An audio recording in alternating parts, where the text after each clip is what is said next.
Sami Zayn is Mick Foley? Or is he Kofi Kingston? Or is he an Uso? We're discussing who Sami Zayn reminds us of. Make sure to hit that subscribe button and let us know in the comments your views on who jumps to mind when you think of Sami Zayn. I'm going to tag my partner in. First, I want to say, to me, it has seemed like WWE wants to go the Mick Foley route. That's why we're discussing this, because I think the dude's getting a WWE title run here soon. So, who jumps to mind for you when you think Sami Zayn? Yeah, Mick Foley for me. I don't know if it's the hair right now. They kind of got the same hairdo, but yeah, it's almost like this lovable loser type of thing. You know, when Sammy was in the Bloodline, he was like the comic relief, and after the Undertaker almost killed Mick Foley in Hell in a Cell, I think Vince was like, "Let's transition you to something a little easier for a little bit," and he kind of became this funny character. And I think both of them work from Sammy and Foley. And I think that the crowd's behind them and they are like an underdog. And I think that Sammy will get a big pop when he wins that world title. The only issue I take that I don't like with Sammy is Foley had Cactus Jack. So, you know, he would come out with Yurple and Sacco and he would do this goofy stuff. But we all knew deep down there was a monster inside of him and somebody was going to piss him off and Cactus Jack was going to come out. I don't get that from Sami Zayn. And I had discussed that with you before. Like, what can he have something like that? Like, I don't think you can bring out El Generico because I think El Generico was kind of a corny, goofy thing too. So I don't know if you can go back to like maybe bring out some sort of Ring of Honor Sami Zayn or something. I thought that the Gunther match at WrestleMania was good. It brought out whatever and Sammy, but there's no name to it. There's no history of it. So to me, I don't mind if you're a goofy character, an underdog character, but I need to know you got that like killer inside of you. And even Daniel Bryan, Daniel Bryan was the underdog for WrestleMania 30, but we knew that he's probably the best technical wrestler in the world and he can snap a limb or choke a guy out, stuff like that. So I just need that dog from Sammy. I need that before we get this WrestleMania, whatever we're getting from him. So, for me, there's two answers I have. It's two parts, really. In NXT, I thought for sure, I'm like, dude, this dude is Daniel Bryan. He can go so well in the ring. Sure, he lacks a little bit on the mic to me, but the fans are going to resonate with him. This is going to be their underdog. This is going to be their baby face. This is going to be the guy WWE that the fans want WWE to push. He comes to the main roster, and I think that WWE envisioned for him a Mick Foley run. They wanted to make this dude just like this lovable loser baby face, and eventually he would get this pop. I think it just didn't hit. I don't think it's gonna be a pop. I think that that pop that they tried to run with at WrestleMania when he beats Gunther for the IC title was terrible. It's so forgettable, that run that he had with the IC title. This run with the United States title, to me, it's just not hitting. And I think it's that WWE wanted to try capturing lightning in the bottle with Mick Foley, and they thought that, what you said, maybe it's the hair, maybe it's the beard, and it's not going to hit. He's going to win the title. I think it will be a pop, but it's not going to be anywhere near what Mick Foley had. We're not going to look back on it as like a significant moment. That leads me to my choice of, he reminds me of Kofi Kingston. He's going to get a title win just because, like, hey, he worked for us this long. The crowd's been entertained for this long.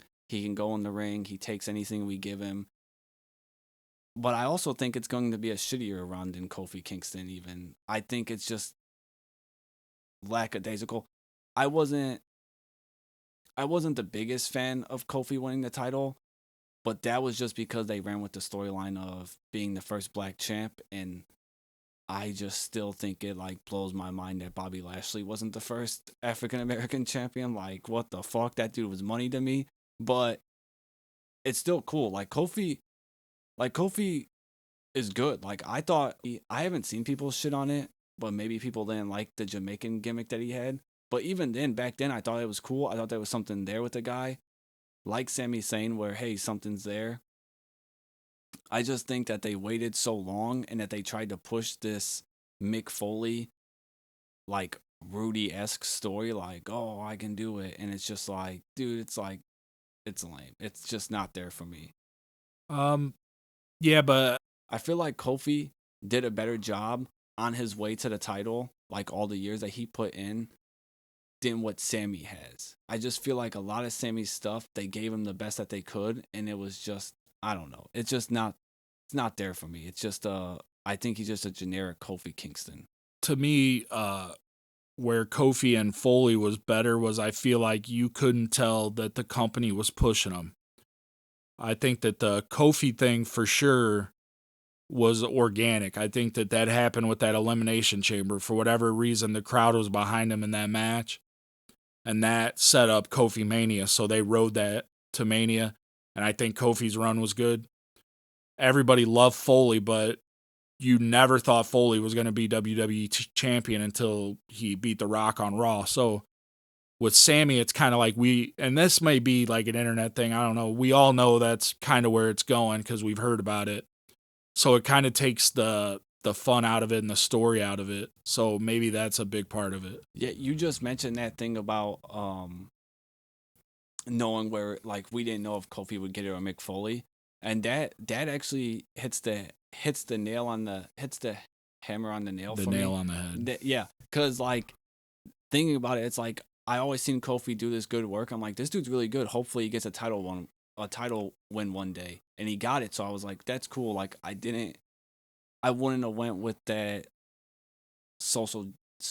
I like to keep politics and stuff out of wrestling. I wouldn't want to like bring that stuff up. Like, let's just entertain. And if we are going to bring it up, like maybe it should have Vince McMahon should have to answer for why Bobby Lashley didn't get it. Well, I think that they went with that because they didn't have plans, and that's a good way of doing it. Yeah, that was a built-in story. And then that would explain why I'm not really into Sami Zayn and why I don't think the pop is going to be as big as Mick Foley and Kofi, because those guys were just doing solid work and we didn't know if the company was behind them. When I think this whole time Sami's been doing work, we know the company's behind him. Yeah, we can kind of tell it's behind him, but I still think he can be saved, and I think that could be a big moment. I mean, I love Sami Zayn. You know, his feud rivalry with Kevin Owens is one of my favorite ever. I would love to have him as a world champion. I just don't know about this underdog, lovable gimmick thing. To me, a way to save it is if he's winning the Rumble and getting the title at Mania. This is going to sound stupid probably to a lot of people, but for me, it would hype me up. Is if when he came out for his Mania match, we had short hair Sami Zayn. And to me, that would almost signify like the switch has been flipped. Like, I'm not a cornball no more. I'm not a goofball. I'm taking this serious. I think that could be a big moment. Dude, that actually gets me a little hyped for it, but only if it's Drew McIntyre he beats as well.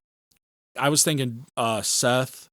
Like, you could have Seth kind of bully Sami up to Mania, but Drew would work too. Drew's like the ultimate bully of WWE right now. And he's just this big muscle guy. And then, if I remember correctly, they had like multiple matches on PLEs, and I think that Drew's like 3-0 against him, 2-0. Yeah, so you got like a built-in story. Like, yeah. But that hair thing might be what could, I don't know. Like, I still do like, especially now that you mentioned that, where we didn't know if the company was behind Mick Foley and Kofi, where we all always knew it was Sami. Now I can understand why it's not going to hit like either of those two guys. And I think I definitely think it's more Mick, but it's going to end up being more like Kofi. Yeah. And I just don't think it's going to hit as much as Kofi. Like, looking back at it, I'm still annoyed that Kofi only got one as well. That was another thing that, like, I knew that Vince was only going to let him get that one. And I just feel like he's good enough where he deserves 2 or 3. Yeah, but to be fair, at least he got a long run. He got Orton, and he got some good matches out of it, and he got a decent run. So at least it wasn't like, look at Jey Uso.